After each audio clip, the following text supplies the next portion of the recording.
After trying every sleeping position for 30 nights, here's my ranking from worst to best. Your favorite is probably in the danger zone. In today's video, we'll look at the sleeping positions that we've ranked by comfort, long-term health, spine alignment, and how likely they are to quietly ruin your mornings. Starting off with F tier, the body-ruining chaos. Face down flat position. If you sleep like this, you enjoy chaos and neck pain. It feels secure, like being held by your mattress for emotional support. But your neck is rotated at a crime scene angle all night. This is spinal hard mode. Zero airflow. Full lumbar compression. You wake up feeling less rested and more I slept during a car crash. Your neck filed a complaint. Freefall. Face down, arms up, head cranked sideways.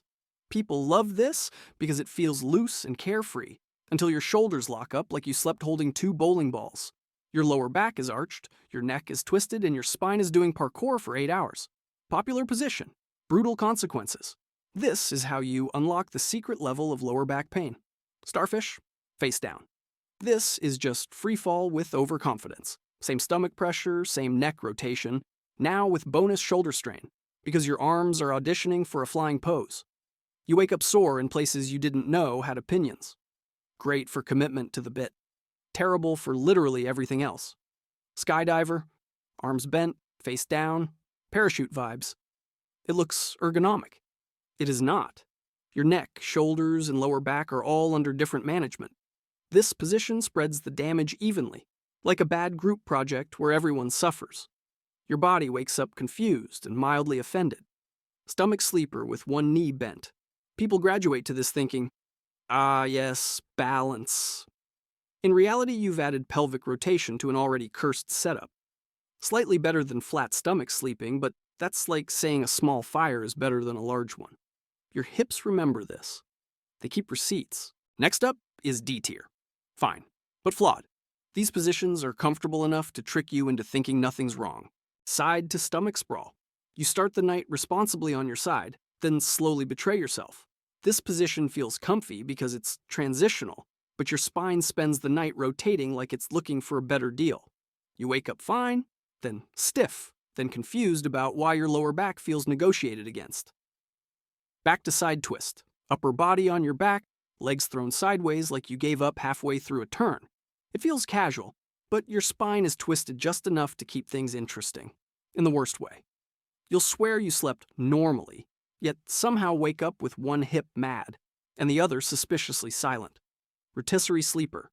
This isn't a position. It's a lifestyle. You rotate all night, never committing, never settling, like your spine has commitment issues. Movement is good, sure, but constant repositioning fragments your sleep. You wake up exhausted despite technically sleeping for 8 hours. Classic. Up next is C tier. Comfort with consequences. In these positions, your sleep feels nice, but your posture quietly disagrees. Pet-influenced sleeper. This isn't about the position, it's about obedience. You contort yourself around a dog who weighs 9 pounds but somehow controls the bed. Micro wake-ups all night, limited movement, and zero negotiation power. Emotionally healing. Physically. Your neck filed a complaint. Pillow fort sleeper. You love pillows, pillows love you. Alignment? Unclear? This can be great if everything lines up, but usually it turns into neck flexion roulette. One pillow too many and your cervical spine is auditioning for a question mark. Comforting, cozy, structurally unstable. Let's move on to B tier. Solid foundations, but details matter a lot here. Weighted blanket cocoon. This one feels incredible if your nervous system lives permanently in stress mode. The deep pressure stimulation increases parasympathetic activity, basically telling your brain, hey, we're not being hunted. Cortisol drops, heart rate slows, and sleep onset gets easier. The catch? If the blanket's too heavy, your body can't shift naturally between sleep cycles. So you sleep deeply, but wake up feeling like you were gently, lovingly pinned to the planet. Starfish on your back.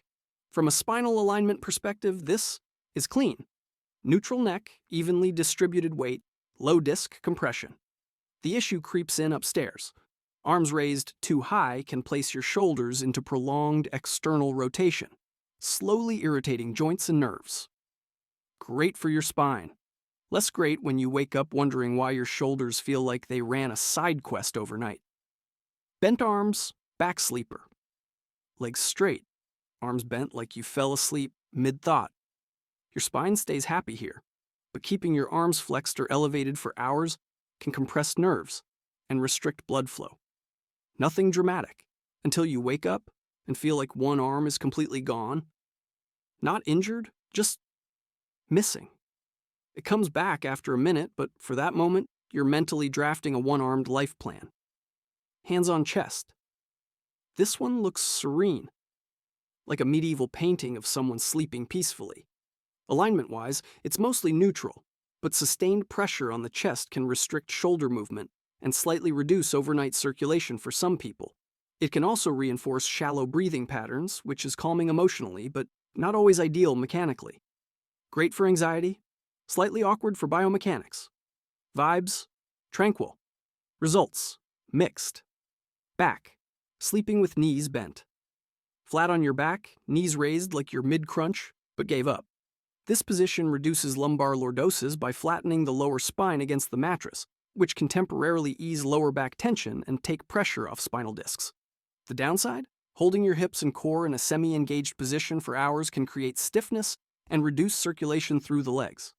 You wake up relieved in your lower back, but slightly confused about why your hips feel like they worked a night shift. Now things shift to A tier.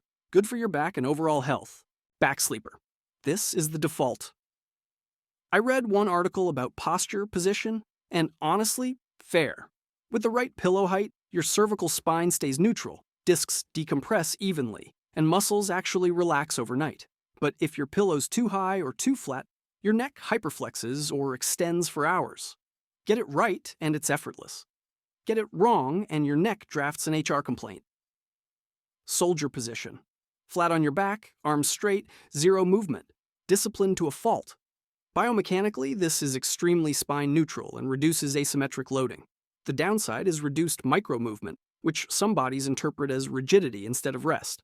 Phenomenal alignment. Slightly unsettling if you wake up feeling like a museum display. Side sleeper. Popular because it works, supports spinal curves, improves airway openness, and reduces snoring. The catch is shoulder to neck alignment. Without enough pillow height, your cervical spine side bends all night. Do it right, and it's restorative. Do it wrong, and your neck pays in installments. Simple, effective, extremely pillow dependent. One knee bent side sleeper. This is side sleeping with a stability patch installed. Bending one knee reduces rotational forces through the lumbar spine and helps anchor the pelvis. Your nervous system relaxes because the position feels secure and grounded. You don't wake up amazing, you wake up functional, log position. Straight body, arms down, side sleeping with commitment issues resolved. This keeps your spine long and neutral, minimizing torque and uneven muscle loading. With proper neck support, it's one of the most mechanically efficient positions on the list. Not cute, not cozy. But your spine deeply respects the discipline. The reacher, side sleeping with your arms stretched forward like you're reaching for a better tomorrow. From a spine perspective, this position is strong. Your torso stays stacked, your lumbar spine avoids rotation, and your airway stays open, which helps breathing stay smooth and consistent. The trade-off shows up in the shoulders. Keeping one or both arms extended for hours can load the rotator cuff and mildly compress nerves, especially if the arm isn't supported by a pillow. Great alignment. Solid sleep quality. Just don't let your shoulder do unpaid overtime. Pillow hugger. Side sleeping with emotional intelligence and biomechanics on its side. Hugging a pillow prevents shoulder collapse, keeps the thoracic spine aligned, and reduces rotational stress. It also gives your nervous system a sense of containment, which improves sleep depth, comforting, stabilizing, and one of the easiest sleep upgrades that actually works. Fetus position. Curled on your side, knees drawn in. Protective, calming, familiar. This position is great for nervous system regulation and emotional comfort, especially during stress. The only risk is overdoing it. Curl too tight and your spine turns into a question mark. Again, soft, safe, effective. Just don't fold yourself like a receipt. Next one changes everything. The S tier. Best overall. Left side sleeper.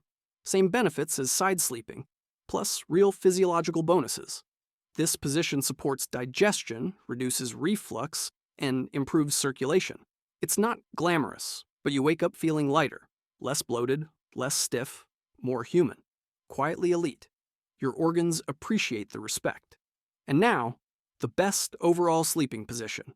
Left side sleeping with a pillow between the knees and proper neck support. This is the balance point.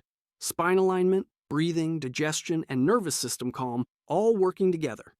It won't win aesthetic awards, but it fixes your mornings more than any self-care routine ever will. You don't wake up sore. You don't wake up foggy. You just wake up functional. And that's the real flex.